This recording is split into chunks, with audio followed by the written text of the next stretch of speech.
Philippe Malburny, 51 ans, rédacteur en chef d'RTC Télé Liège, ancien élève de la Haute École de province de Liège en communication, l'ISIS à l'époque. Puis l'essentiel de ma carrière à la RTBF, dans différents services, au sport, dans le secteur jeunesse, au JT, voilà.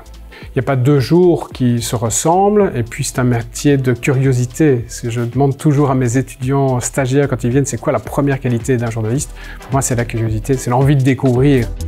J'ai suivi la Haute École de la province de Liège, à l'époque ISIS, Troclé, Campus 2000 désormais, en section communication. Alors il y a des cours qui font partie de mes très bons souvenirs. Il y a le cours de sémiologie qui était réputé comme un cours très difficile, et où je me souviens j'avais beaucoup de mal à retenir la matière, et finalement j'avais créé moi-même un tableau qui me permettait de retenir les choses. Et quand je suis arrivé à l'examen oral, j'en ai parlé au prof qui était réputé très sévère. Il m'a dit « mais expliquez-moi, c'est quoi votre tableau ?» Et donc j'ai pu lui exposer, et je suis sorti de là avec un 18 sur 20 qui était la meilleure cote qu'il avait jamais donnée. Donc il m'avait donné la chance, non pas de réciter complètement son cours, mais de lui exposer ma manière de voir son cours. Et ça a été un beau souvenir, parce que je me suis dit ok, on peut avoir un prof qui est suffisamment ouvert que pour qu'on remette en cause sa manière d'enseigner. Il ne le prend pas mal, il le prend pour lui. Je trouve que ça, c'était un super souvenir. Je m'appelle Kinali Sylvie, je suis indépendante, j'ai 39 ans. Je me suis lancée comme indépendante depuis 1 an. C'est un projet qui mûrit depuis de nombreuses années. J'ai travaillé aux abattoirs pendant quelques temps, j'ai voulu me diversifier, donc du coup j'ai été voir un petit peu tâter les terrains dans le monde de la boucherie un peu partout, notamment dans les magasins. Et ça me correspondait, mais c'était pas ce que je voulais de base, donc du coup j'ai voulu minimaliser le projet, et du coup je me suis lancée ici dans notre petit village à Molle. J'ai fait des recherches. Donc du coup, ça me correspondait mieux. Ça me permettait de voir des chiffres, de faire des plans d'affaires, de voir des professeurs de tout ce qui est plan d'affaires, plan financier, etc.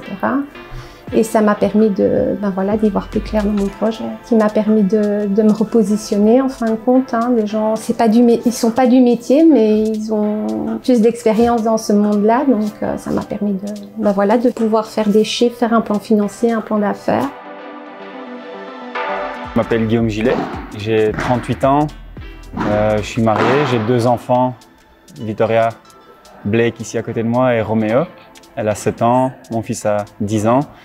Je suis joueur de football professionnel depuis presque 20 ans et j'ai fait des études en éducation physique avant de signer mon contrat de joueur pro. Ici on est à Saint-Georges-sur-Meuse, pas loin de Liège, dans mon centre de paddle. J'ai construit avec 3 autres associés, Steve Darcy, l'ancien joueur de tennis, Jérôme Peters, qui est le numéro 1 belge de paddle, et Maxime Lidrix, qui est un entrepreneur général de construction.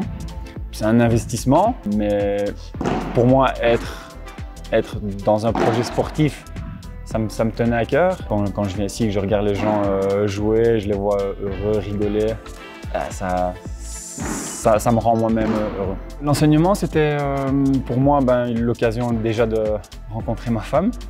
Donc forcément, ça a beaucoup compté puisqu'on est toujours ensemble, on est mariés, on a 2 superbes enfants. Donc rien que pour ça, je suis très heureux d'avoir fait ces études. Et puis au-delà de ça, ça m'a permis de me développer physiquement. Ça m'a permis aussi beaucoup de connaître mieux mon corps, d'éviter de temps en temps des blessures. Parce que je touche du bois, j'en ai presque pas eu durant toute ma carrière. Je définirais l'enseignement que j'ai reçu à l'époque comme épanouissant. Enrichissant. L'enseignement m'a apporté la base. Un enseignement qualitatif.